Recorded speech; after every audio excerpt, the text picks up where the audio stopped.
oh, I could have done so much better on that day. No, it's still the best you could have done at that time in those circumstances in that very moment. But we forget that when we're feeling better later or when we learn something more later. You can't live in hindsight. That's ridiculous. Cue music. Places, everybody places. We're starting in 3, 2. Welcome to the Autoimmune Hour, where we look at the rise of autoimmune disorders. I've brought together top experts that range from doctors, specialists, nutritionists, researchers, and even those recovering from autoimmune to bring you the latest, most up-to-date information about autoimmunity and how to live your life uninterrupted. Thank you for joining us here on the Autoimmune Hour with Sharon Saylor. And we don't want you to worry about taking too many notes, so you can join the Autoimmune Hour's Courage Club, and we'll send you the transcripts and show notes from every episode. Sign up now at understandingautoimmune.com. Now, back to your host, Sharon Saylor. Welcome, everyone, to the Autoimmune Show. I'm Sharon Saylor from SharonSaylor.com. And as always, it's just such an honor and a privilege to be with you here on another exciting episode. I've got my wonderful tea here. Tonight, I have this jasmine green tea. It smells wonderful. It smells like you could, put it as a sachet in your drawers or something. It's wonderful. Still very warm, though. But I'm going to enjoy that throughout the rest of the evening. What are you curled up with? I hope it's something wonderful. And anyway, let's get started here. I am so excited because we have a return guest. We had Liberty Forrest on, a while ago, and she was talking about the art of trusting your intuition and yourself. And I really wanted to dive deeper into this, like, how do we really put it into practice? We touched it in the first episode, but really didn't have enough time. We ran out of time, so we wanted to have her back. So let me introduce her. She's an international psychic and medium, and award-winning author, a columnist, and a Huffington Post contributor. Her abilities became evident in childhood and naturally evolved over the years until eventually she began reading professionally. For 5 years, she appeared approximately monthly on BBC Radio doing psychic phone-ins. Liberty combines her professional experience with her natural abilities as a psychic and medium to assist her clients in getting unstuck and moving forward in life. You can learn more about Liberty at libertyforrest.com, but let's bring her on right now. Hi, Liberty. Thanks for being back on the show. Hi, Sharon. Thank you for the invitation. It's always a pleasure to be here. Now, there's so many places I want to go. First, I want to talk to you that you had mentioned in the first episode where we called it The Art of Trusting Your Intuition and Yourself, sending your body hate mail. And I got a bunch of comments about, like, okay, I can raise my hand for that, but how do we correct it? What's the autocorrect part of that, of that mail?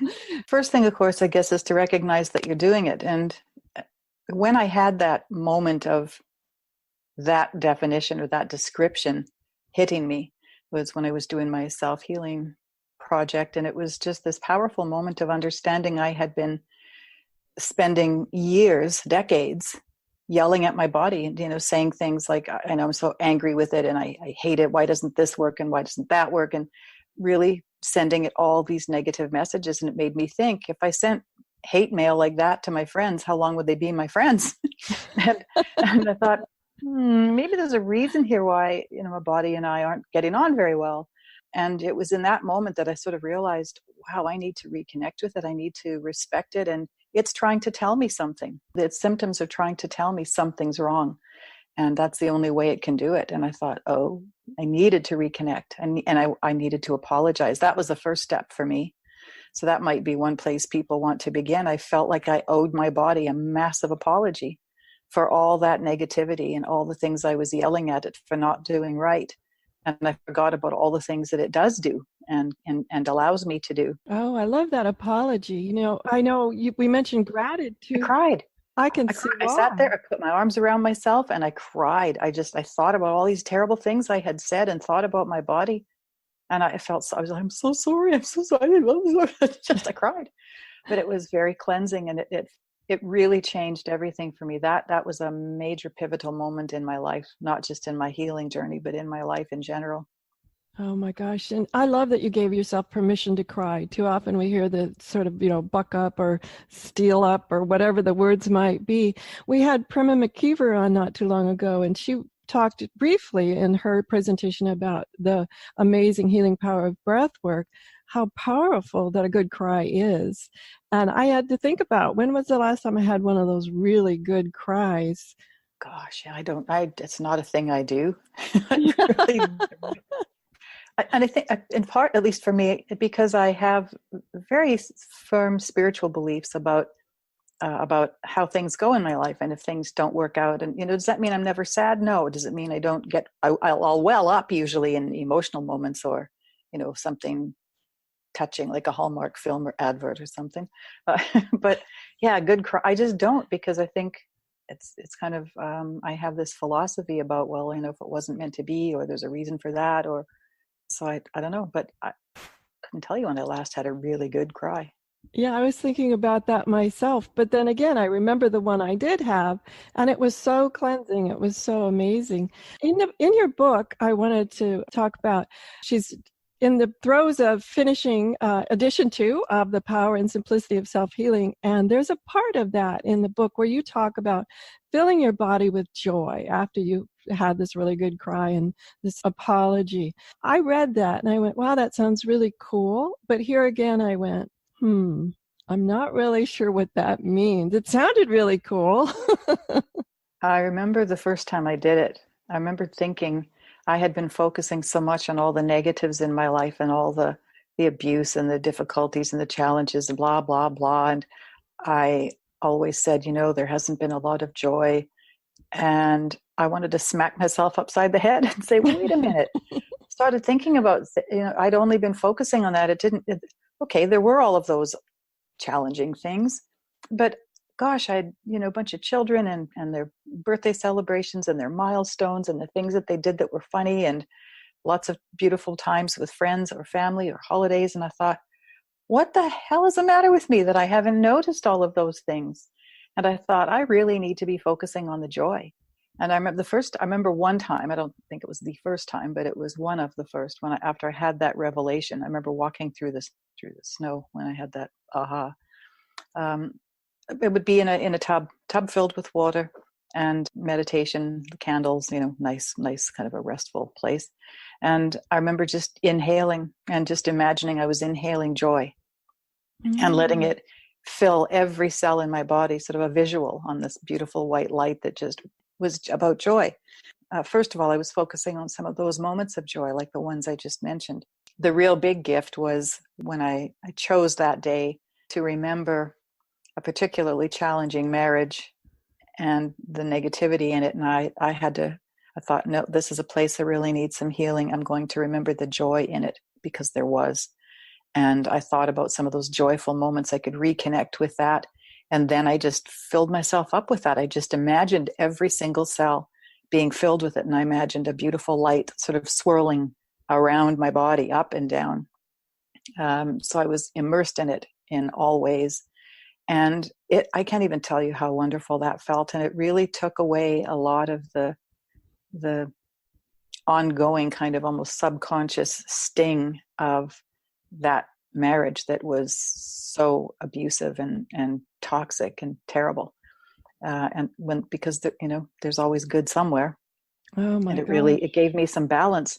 So that was the first big shift I had about that. And it's allowed me to have more joy in my life, and to let go of, I suppose without realizing it, there had been a bit of a need to hold on to those difficult bits without even being aware. It had kind of become part of my identity because it was built into my work. It's built into what I talk about when I'm helping people and that sort of thing. I didn't want to talk about it anymore. Didn't want to think about it. It's just like, okay, that's done. I don't need to be in that place anymore. I want to talk about moving forward. I want to talk about what's positive, what's good, where do you want to go, and what do you want to create for your life. It changed everything. Oh my gosh, yes. And I love that idea of filling yourself with joy. And as you talked about it at the very beginning, you mentioned that sometimes at the very beginning, it was like, okay, what are those joyful moments? And I want to share a tip that a mentor gave me for the listeners. Years ago, a longtime mentor, has this habit, I guess is what we'd call it, that has a great big jar on their counter.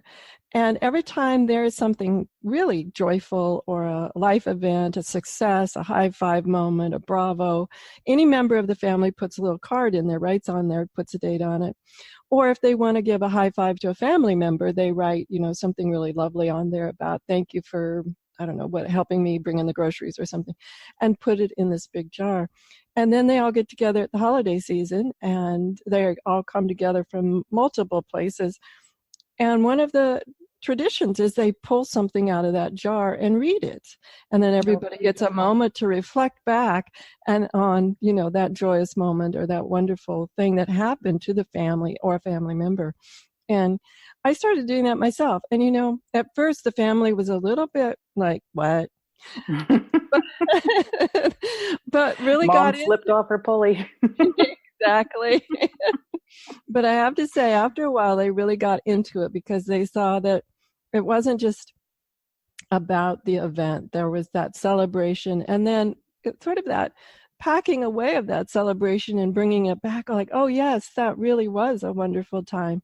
It's funny how you mentioned this part of you holding on to some of the more challenging parts because it is part of the transformation work you do. And then I find what happens is I tend to pack away all of those joyous parts like, oh yeah, that's complete. And I found that I work really hard now to make sure that it's like continuing to remind myself with gratitude that those parts are also a huge part of my life. Yeah, we're both. we're the good bits and the not so good bits, and we're what we've learned from all of that.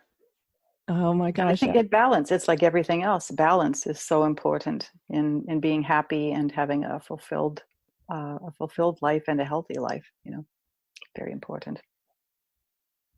Now, one of the things also in your book that you mentioned how that you could have these different symptoms. And I found this fascinating because we've had several guest experts talk about this before. Mine has not been that case. My symptoms have been pretty direct and and loud. In your face. Yeah. Actually on my face. So, but it was interesting to me how you talk to each one of those symptoms and talk to your body into understanding what each of those symptoms were. It almost as if and these are my words, guys, these are my words, but it was almost as if I could read into it that the symptoms tended to kind of migrate. It would calm down in one area and all of a sudden pop up somewhere else.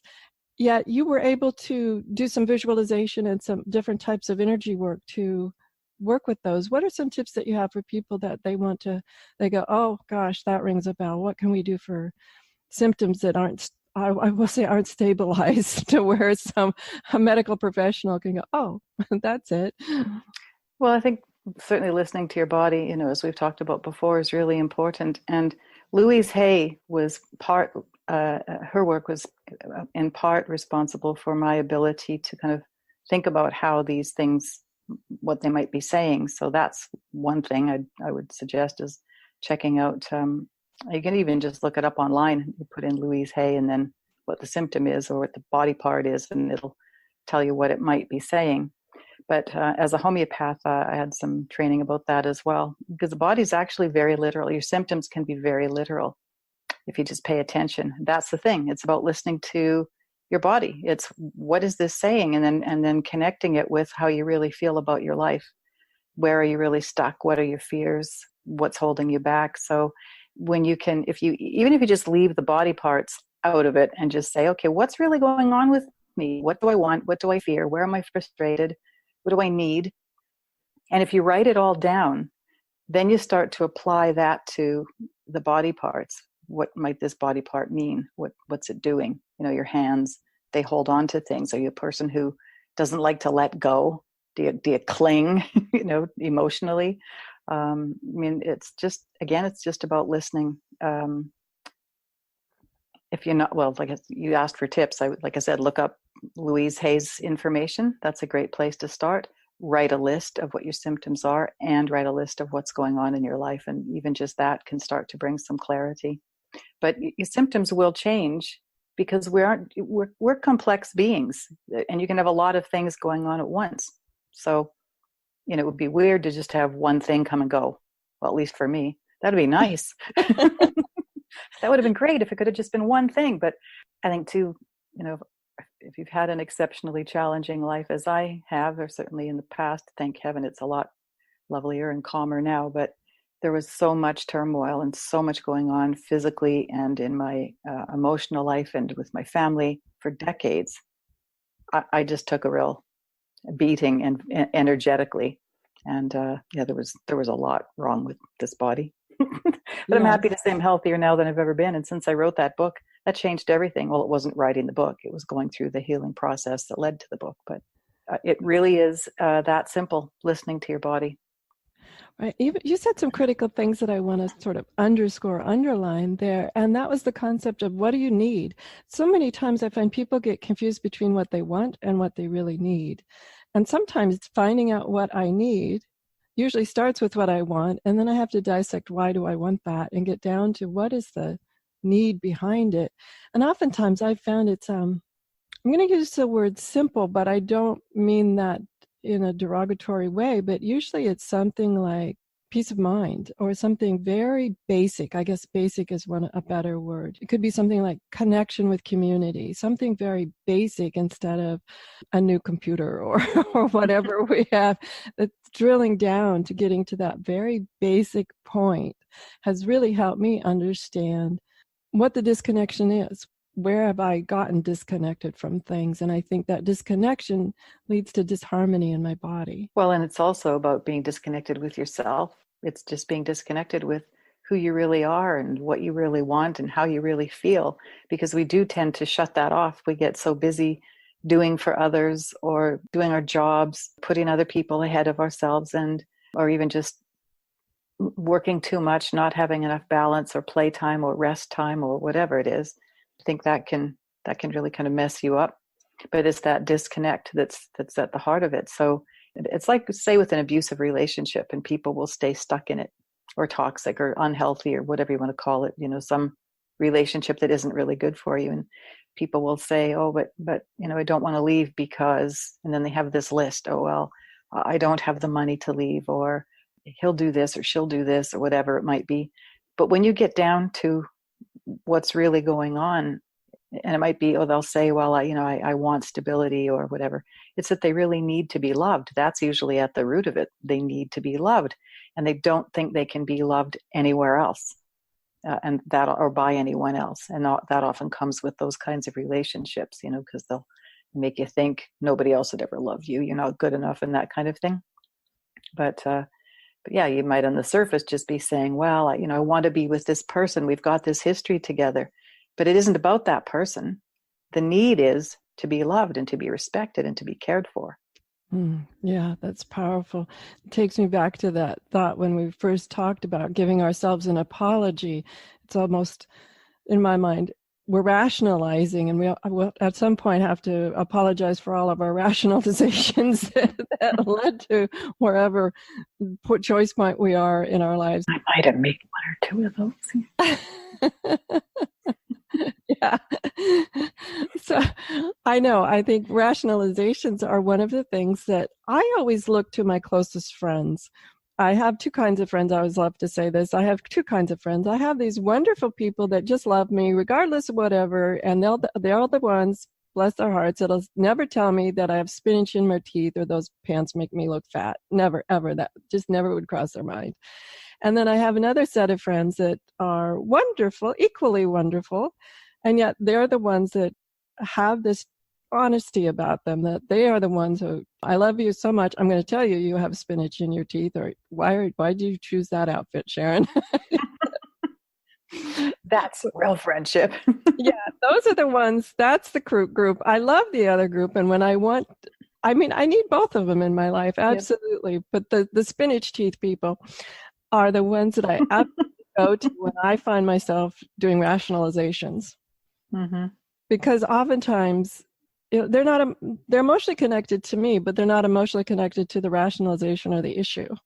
And I've always found that so helpful. They'll just sometimes brutally, but it's coming from pure love, lay it on the line. And it's a choice moment. It's a choice point. Yeah, well, sometimes it just helps to have someone outside the box and who will tell you, this is how it looks from out here. This is what I see. This is what it looks like you're really doing. And is that really what you want? I'm kind of known for that. Yeah, me too. My friends.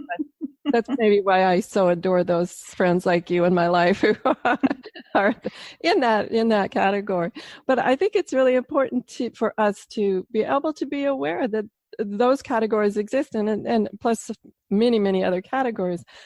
But it's important to have those people in our life. Sometimes it can be stinging. I know sometimes it can be stinging when one of those friends comes up to you and said, "Hey, what's up?" You're being a jerk, and this is why I think you're being a jerk. Right. But those are the moments that you bless the situation, I think. And I know you've talked about being able to give about in your book about giving blessings and giving grace and all of that kind of stuff. Let's delve into that rabbit hole for a little bit about how that works and when we want to give ourselves and others that moment of grace.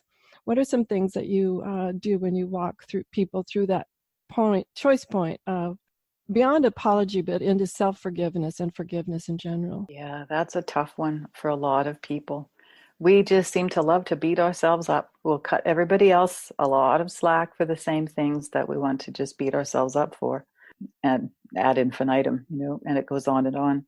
And I think the best place to begin is to look at yourself. Well, there are a couple of ways you can do it. One is to look at yourself like to reconnect with when you were a child, reconnect with that little girl or little boy who's still inside, and imagine that you're talking to that child.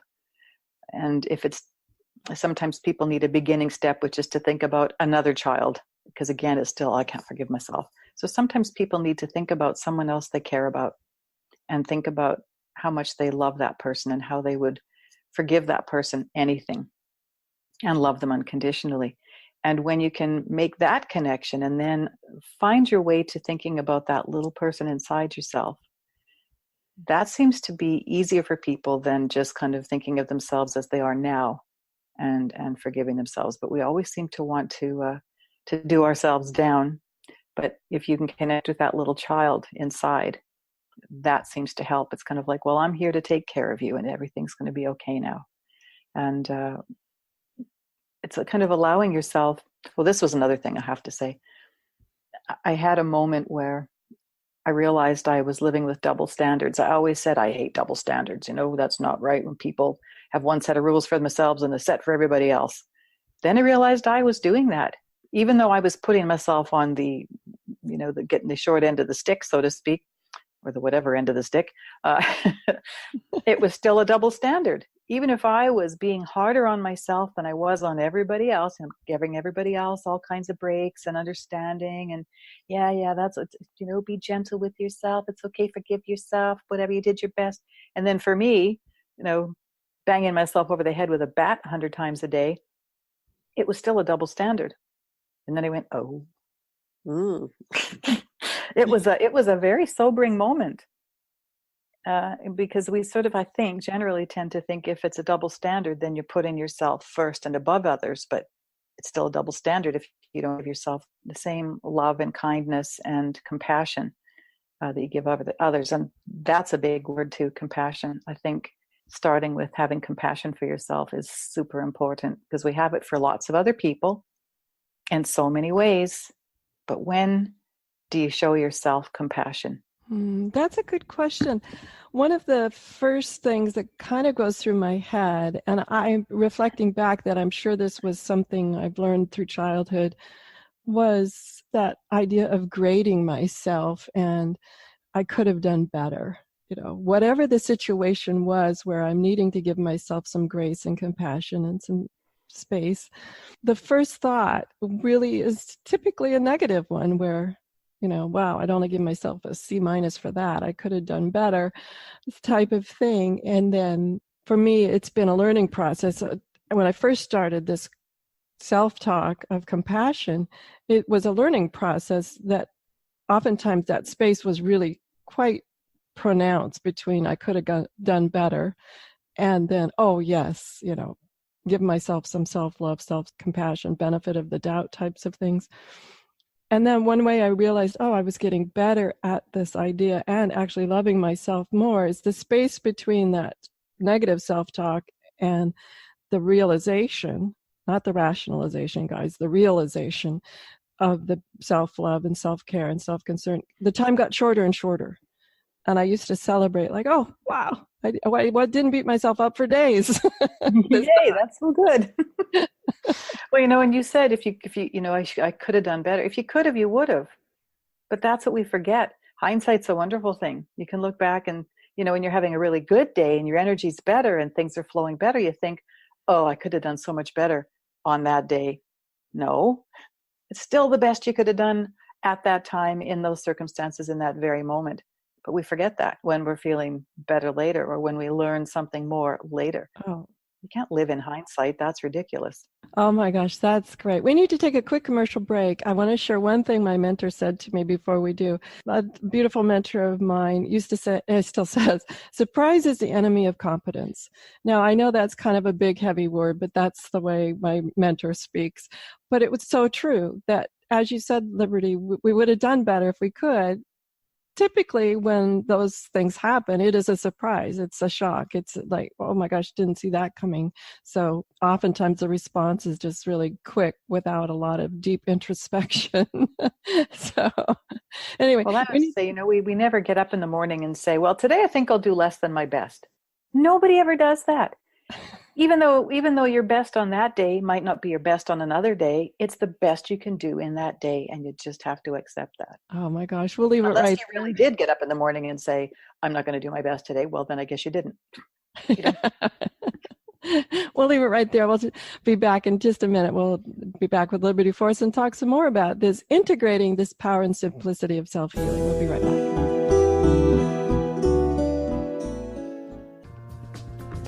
Life Interrupted Radio will return after these messages from our sponsors. It's great sponsors like these that keep this show coming to you every week. Be sure and stop by lifeinterruptedradio.com to learn more. Your conscious lifestyle on steroids. OMTimes Radio. IOM FM. Hello, I'm Lisa Berry. Join me every Monday at 1 p.m. Eastern Time for Light on Living. A chance to see new, hear different, and feel more as I shine the spotlight on all the ways to lighten the load of life's challenges. Light on Living is your link to that new way you're looking for, that new understanding that will enhance your life, and that positive connection that will support your growth. So join me and you'll gain insight and start to see things in a new way that motivates you.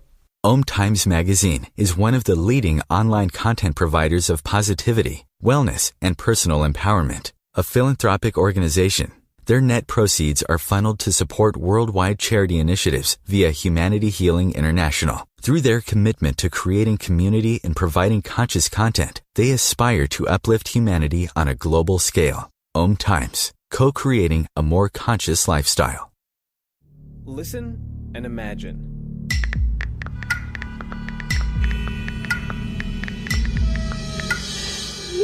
It takes 5 seconds to send a text, and for those 5 seconds, you're driving blind.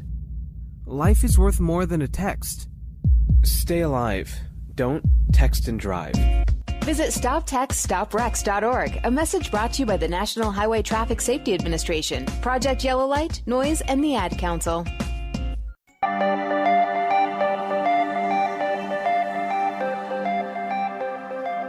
Welcome back, everyone, to the Autoimmune Hour. I'm Sharon Saylor from SharonSaylor.com, and tonight we're here with Liberty Forrest. She's an author, award-winning author, columnist, and a Huffington Post contributor, and she has just these amazing abilities of intuition and psychic, natural abilities to be a medium. I'm kind of messing that up, Liberty, but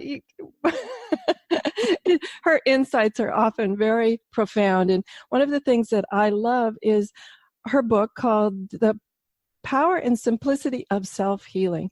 And that's tonight what we're touching on, because last time Liberty was here, we talked more about intuition. And I wanted to get down into the real nitty-gritty of how do we take, now that we've practiced our intuition from Liberty's first time with us, how do we take it into really putting it into practice? And I love this idea of being able to talk to our body and to intuition and listen to it and put it into practice. So Liberty, as we're playing with these ideas of intuition, let's remind everybody from some of the first steps that you had about intuition. How do we know it's just not a bad B movie running through our head, or it's really our body asking us something, telling us something? Maybe this will help. One of the things that people often struggle with is, I talk about the little voice. That little voice inside will never lie to you. It will never steer you wrong. And people will say, but that little voice is telling me, oh, but my husband will be mad at me if I do blah, blah, or my kids will be upset if I blah, blah, blah. And I always say, no, that's not your little voice. That's your guilt. That's ego. That's other stuff that has nothing to do with your little voice. Your little voice, that higher self, that inner wisdom, will have your best interests at heart. So when you connect with something that is talking about how you will feel or what will be good for you or not good for you, and it kind of lasts, there, especially if you try to veer off that course and you just keep hearing that nagging, this really doesn't feel good. When you pay attention to that, then usually you'll find that things actually go better. And we were talking before about the difference between what you need and what you want. That little voice will tell you what you need, but you have to listen to it. And it might be you think you want to marry someone, and you want to, and it seems like a great idea, but something in there is going, I can certainly relate to this one. And not listening to it, not listening to that, because I didn't trust myself. I was brought up to believe what I thought didn't matter, what I felt didn't matter. I wasn't important, and I was only here to look after everybody else's needs and make everybody happy. So I went ahead, got married, because I thought I wanted it, or I didn't dare speak up and say what I really felt. And didn't I regret it in a big way?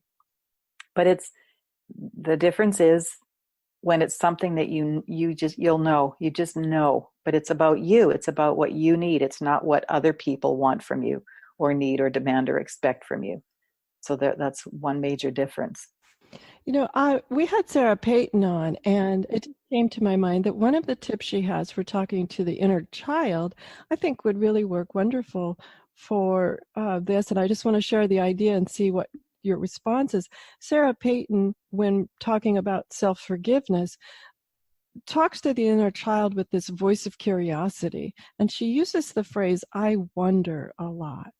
And so as she's talking to the inner child, the little voice, whomever we're talking to at that time, that part of us we're talking to, it was really fascinating how it was like, I wonder, is this the right thing to be doing? I wonder, what are your thoughts on this? That this kind of voice of curiosity, I found it very helpful in my meditations. I'm surprised at how well certain parts of me respond to that voice of curiosity. And the I wonder part is really wonderful because it opens a door. It allows for possibility in a non-threatening way. It's not cramming an affirmation down your throat that maybe doesn't feel right. Forcing yourself into trying to believe something that you aren't ready to accept yet. It just allows possibility, and it allows you to sort of be open to seeing the truth of how you really feel and what's important to you and what really needs to happen in your life. I think it's a beautiful, beautiful way to connect with yourself, as we were discussing before. That's so important, connecting with yourself. All of this is about knowing yourself. Everything in my book, that book is really to do with paying attention to yourself, getting to know your body and how it's different from day to day and what isn't quite working. We can be so disconnected. You have a cold or a flu and you take a bunch of medicine and go to work. Why? Your body's demanding a timeout. That's why it doesn't feel well. It needs a rest for some reason. But nope, we give it medication and send ourselves off to work. We don't get enough sleep night after night after night. Stuff ourselves full of caffeine and go to work, just not listening. And this poor body is just being dragged along. It doesn't have a choice. It has to go with our determination and our stubborn streak. It's like they're two separate things. That's not a good recipe for health or happiness at all. Got to really know yourself and respect yourself. Absolutely. I love that part of respecting yourself and it. Reflecting on a couple of times when I'm thinking when I was hearing what I thought my body wanted, yet I went to specific professionals asking questions. Obviously, by the answers I got back wasn't maybe the correct question. However, it's sometimes frustrating that when you think, okay, oh my gosh, my body's saying this body part needs some relief, or this body part is in pain for some reason. And so going to a professional to have it checked out makes perfect sense. And then the professional sometimes tends to poo-poo it. Or this is one of my favorite, well, Sharon, women your age. And I often think I would have been diagnosed with the autoimmune condition sooner, that maybe didn't have to get as out of control as it was if I hadn't been subjected to that phrase, women your age. And so sometimes it's not just about, it's about trusting that inner voice and knowing and not being dissuaded when you go, well, that doesn't ring true for me in this case. Mm-hmm. There's so much we mentioned about taking positive feedback and advice from people, but then we have to look at the opposite side of how many times have I been talked out of something that then later down the road turned out to be a critical message that I had ignored because I had been talked out of it. And worse is when you're being talked out of it. And I mean, there's sort of part one where you can actually then end up believing what they're trying to make you believe. There's part two, which I think is worse, where you're still feeling like, no, this isn't right for me, but okay, I don't dare speak up or I don't dare stand up for myself. And I guess, well, you must be right. But there's still that something in you going, no, wait. and when we ignore it, that's when we get in trouble. But we're afraid to speak up. And women are, I shouldn't maybe say that. Men, I think there are lots of ways in which men don't like to speak up either. But as you know, people in general don't want to say, actually, no, I think that's a crock and it doesn't work for me and I'm not doing it. Thanks very much for your suggestion. But no, that doesn't work for me. Maybe you have to say it quite like that, but if people are being pushy and pushing, I guess sometimes we do have to get a little bit like that and push back and just say, no, this doesn't fit for me. But we still feel like, oh, well, and especially with a lot of the medical communities, I think it's maybe not so bad now. People are getting more open-minded about alternatives, but there's still this thing about doctors and, they know everything. They really don't. No disrespect intended. They know a lot and I respect that, but they don't know everything. And it's okay for us to speak up and say, sorry, that doesn't fit for me. I need answers elsewhere. Right. We have to speak up. That's true. And there's nothing wrong. And sometimes you're right. Sometimes you have to be pushy. I've fired a doctor and I've been fired by a doctor before. So it's okay. Mm-hmm. What? Life goes on. And those two things turned out to be one of the best moments in my healing. They put me on an entirely different track. And both of us are okay. I mean, that was fine. But it's fascinating to me, this idea of what we allow ourselves to believe. And as you mentioned, it's not just the medical profession, although, we are taught to believe everything they say, but trusting that there's no way they can know the distinct idiosyncrasies of my body versus somebody else's body. I always say that their advice is based on statistics and their best knowledge and their best research at that time. Yet I always believe that I know this body better than anybody else because I'm here 24/7. Mm-hmm. We live in it, but I might not always listen to it, even though it's talking to me. I might have to, as you said, be whacked up here and there to like, hey, pay attention here. But it's okay to say, no, thank you. I think I'm going to seek other advice, especially with a lot of conditions. If this is a life-threatening condition, we have to make these decisions in the moment, totally understood. But a lot of autoimmune, especially after the initial diagnosis, you have some time. You have the ability, you might be in pain, whatever it is. But often with autoimmune, after the initial diagnosis and controlling of whatever is out of control, there's some time to take and go, is that right for me? And let that settle in. And if you think about autoimmune issues, what is that? that's kind of the body attacking itself. So the next piece of that is, how am I attacking myself? In what ways do I put myself down? Am I not forgiving myself for something? Is there something I'm still holding myself responsible for that maybe really wasn't my fault? And if you really start digging around into what that means to you in your own life, you might be really surprised at the answers that you get. Oh, absolutely. And as a homeopath, we certainly look at the body's very, very literal in what it's expressing. And a lot of people, whatever the illness, it's so important to really understand yourself as much as you can. And we have such an amazing capacity to heal, more than I ever knew possible when I was doing that project. And I only did that project because I had got so fed up and frustrated with my heart problem. And you think about how we think the doctor heals us, right? Doctor does a surgery or some procedure or gives us medicine, whatever, and it heals us. No, because you think about when you heal from a surgery, the doctor doesn't do that. Might have taken something out, cut something off or whatever, but the body is healing itself. You cut yourself, it heals. You break a bone, it heals. We tend to think that, that's it. That's about the extent of our ability to heal ourselves, but it's not true. And well, as you read in the book, I really was diving into people with multiple personality disorder. I think they call it dissociative identity disorder now, but these people with different personalities often heal much faster than anyone else because they have one personality that's constantly working on healing 24/7. And whether or not it's in control, it's still in there working on healing.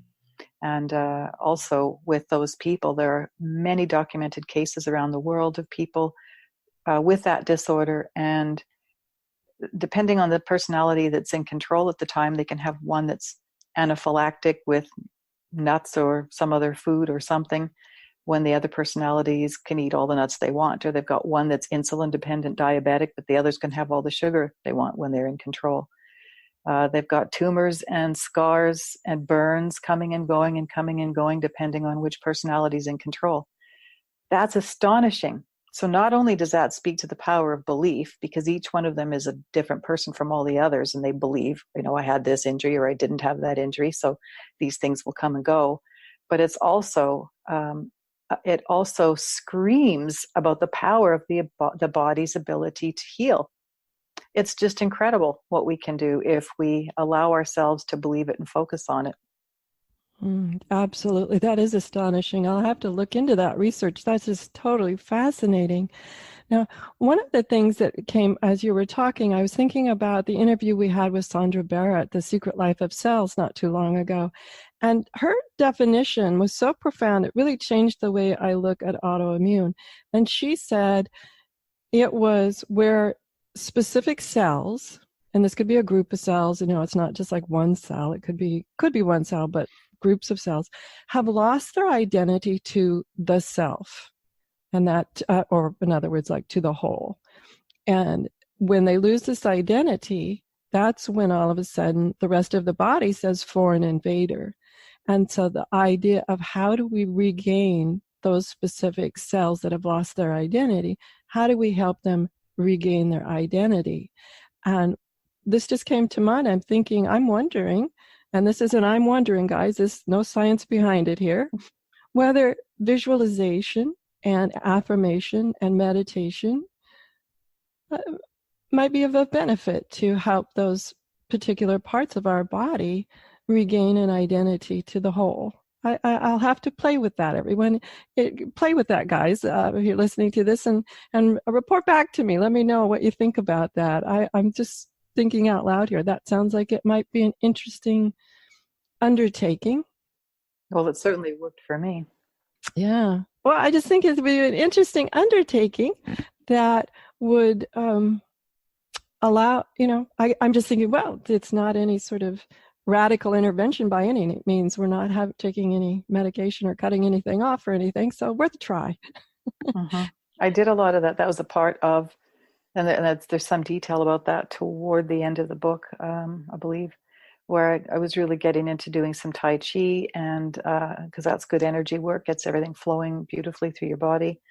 But sitting in meditation and visualizing, especially the parts of my body that hurt, my hips. I had a lot of trouble with my hips and my knees, and I would sit in meditation every morning and every evening and imagine healing energy swirling around them, and I could feel it. I could feel this beautiful warmth, and I couldn't believe how much it helped. And in fact, I remember one night in particular, I had a lot of, I think it was hip and lower back pain, and I sat in my chair, cross-legged, to this big, beautiful armchair.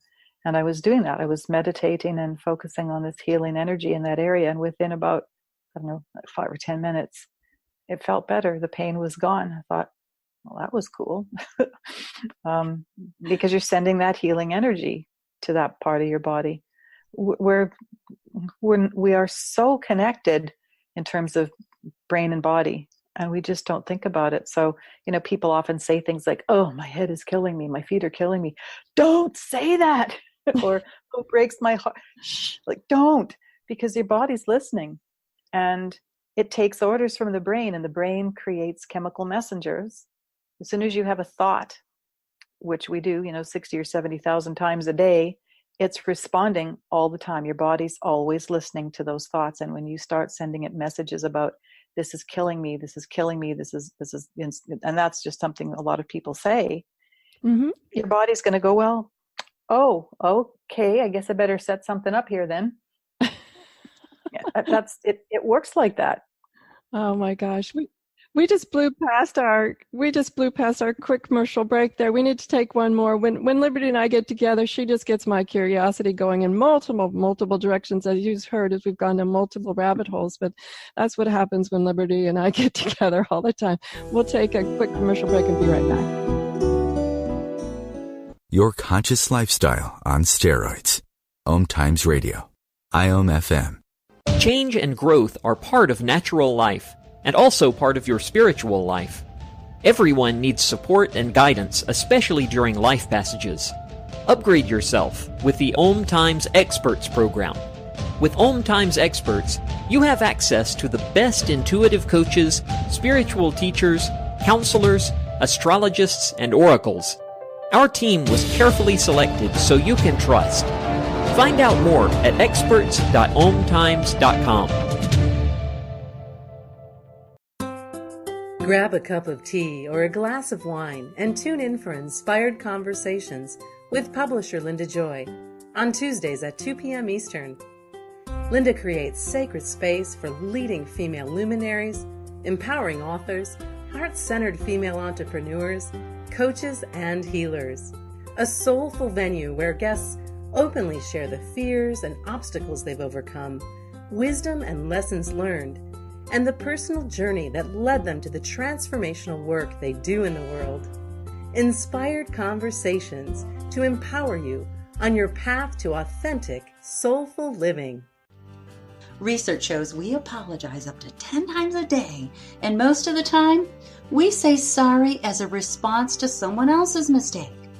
What if we thanked people instead of all that unnecessary apologizing? So instead of saying, sorry, I'm rambling, you say, thank you for listening. Join us at projectforgive.com, a free, non-religious resource on global forgiveness.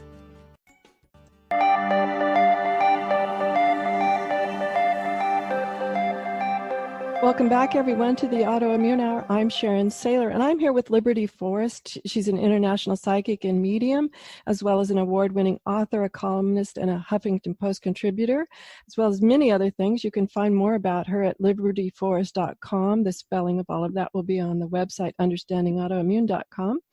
And we have just gone down multiple directions here, but I want to refocus back on before we had to take that quick commercial break because we blew past the timing of it and got up here against a hard break, was let's talk about this, how we language things, whether it's externally or just internally. Language things creates outcomes that we may not be wanting. I mean, this is fascinating to me, where I even hear people say, like, he, she, it is a pain in the neck. And you'll see that they're stretching their neck or doing whatever. This is interesting. like I said before, the body is listening. So when you send it thoughts, it responds. You send it thoughts about it breaks my heart, it breaks my heart, it breaks my heart. Guess what? Heart problems. That's what happened to me. I mean, there was more to it than that, but I used to say that a lot, or it's like a knife in my heart. It rips my heart out. I used a lot of that kind of heart language. And in my 30s, I'm starting to have heart attacks. When I was underweight, a non-smoker with a crazy healthy diet, lots of exercise, no risk factors at all. It was ridiculous. My doctor was stunned. So was I. But it's always listening. And what happens, it's like if you think about if you're sitting alone at night in your house, it's all dark and you're reading and you've just got a little dim light on and you're engrossed in your book and you hear something fall somewhere in your house, you hear a crash. What happens? Like you can feel your heart jumps, you can feel the adrenaline rush, I hold my breath. Yeah. and it's in that same second. It's like they happen at the same time because it's such an automatic response, right? But you think about what had to happen. You had to have the thought, there's a danger present. There's something happened. There could be somebody in my house. Maybe I'm in some kind of harm's way. Maybe there's something bad that's about to happen. Oh dear, I better get ready for the fight or flight thing. And now the brain is busy creating chemical messengers to send to your body to prepare you to do that. All of that happens like that because it's just, they were so connected. And it's constantly, your body's constantly responding to every single thought you have. So if you're busy having anxious thoughts all day long, worrying thoughts, negative thoughts, you're dumping all that negative energy into your body constantly. It's being filled with cortisol. Your bloodstream is loaded with that, and that's super damaging.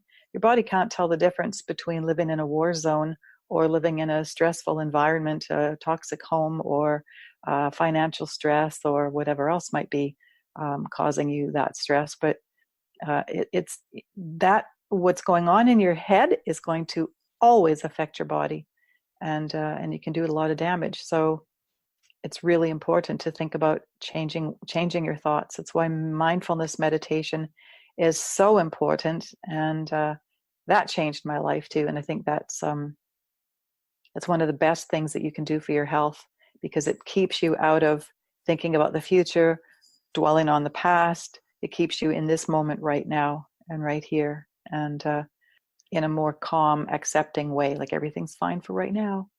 It's all good right now. And as soon as you find yourself getting on that hamster wheel of, well, what if blah, blah, blah, blah, blah, blah, blah, blah, blah, then you dump all that negativity in your body again. It's so unhealthy. But it'll listen, it'll create things that make you sick.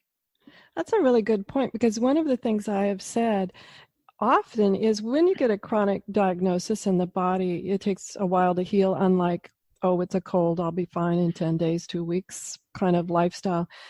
Sometimes we lose perspective on when an itch is just an itch or whatever it is. It maybe I smashed my thumb and I forgot it. It's not the rheumatoid arthritis or whatever it is flaring up. I did something and I forgot that I did it. And I'm glad you brought up this mindfulness meditation, which is in the moment. You don't have to sit there and get in the Om position. And you can, as I call it, walking myself back off the edge is what I call it. But oh my gosh, we just have about 4 minutes left, Liberty. When you and I get together, whether we're recording or just chatting, time flies. Time absolutely flies. Tell us a little bit, any final thoughts, and then tell us more about how people can find about you and about the book. The final thought, I just back to this idea of having compassion for yourself and really taking the time to get to know yourself. And whether that's with journaling, spending time on your own, allowing yourself to have your feelings and your thoughts. So many people will turn on televisions, turn on radios. They've got to have some distraction. They don't want to be alone in their heads. They don't like their own thoughts. They're not comfortable with themselves. Well, yikes, you're missing your life, really. You're missing the opportunity to be happier, to be healthier, to really get to know yourself. And okay, you might find some warts, but that's okay. We've all got them, and you're going to find some really beautiful things as well. And that's how you can set down a path of real healing and joy and happiness. But you have to get to know yourself and allow yourself to find out what those warts might be. That's okay. They're forgivable. Mm. And so tell us more about your website and how people can get a hold of you. Liberty Forrest, 2 R's in Forrest.com. That's it. Contact page there. And I'm always happy to hear from people and answer some questions if I can be of some assistance. I'm also on YouTube I do daily, weekly, and monthly recordings. They're mostly like oracle card, inspirational, feel-good kind of positive messages that help people to get through their days, so they say. Oh, they do. I love your YouTube channel. It's always a delight when I get the little notice, because if you subscribe, you get notices of when Liberty posts on YouTube, which I just love. And then stay on the watch for the new edition of The Power and Simplicity of Self-Healing. I've enjoyed that book a lot of insights in there. Everyone, have a great week, whatever your adventures. Join me next week for another amazing episode. And if you have ideas for guests, go over to understandingautoimmune.com and drop me a quick note, as I'm always looking for wonderful new people to meet and explore their ideas of healing and having a life as a thriver, regardless of your diagnosis. Join me over on Instagram and Facebook. It's called Understanding Autoimmune on both of those places, as well as Autoimmune Hour. I'm also on Twitter under Autoimmune Hour, and I could just go on and on, but I think those are the 3 main things that we'll talk about right now. Everyone, enjoy. The information provided on the Autoimmune Hour, Understanding Autoimmune, and Life Interrupted Radio, including the websites understandingautoimmune.com and lifeinterruptedradio.com, plus social media, is for educational purposes only. What you read, hear, and see on the Autoimmune Hour, Understanding Autoimmune, and Life Interrupted Radio, and its websites, and other media outlets is based on experience only. The information should never be used for any legal, diagnostic, or treatment purposes. Always seek sound legal, medical, and or professional advice regarding any problems, conditions, and any of the recommendations you see, hear, or read here on the Autoimmune Hour, Understanding Autoimmune, and Life Interrupted Radio.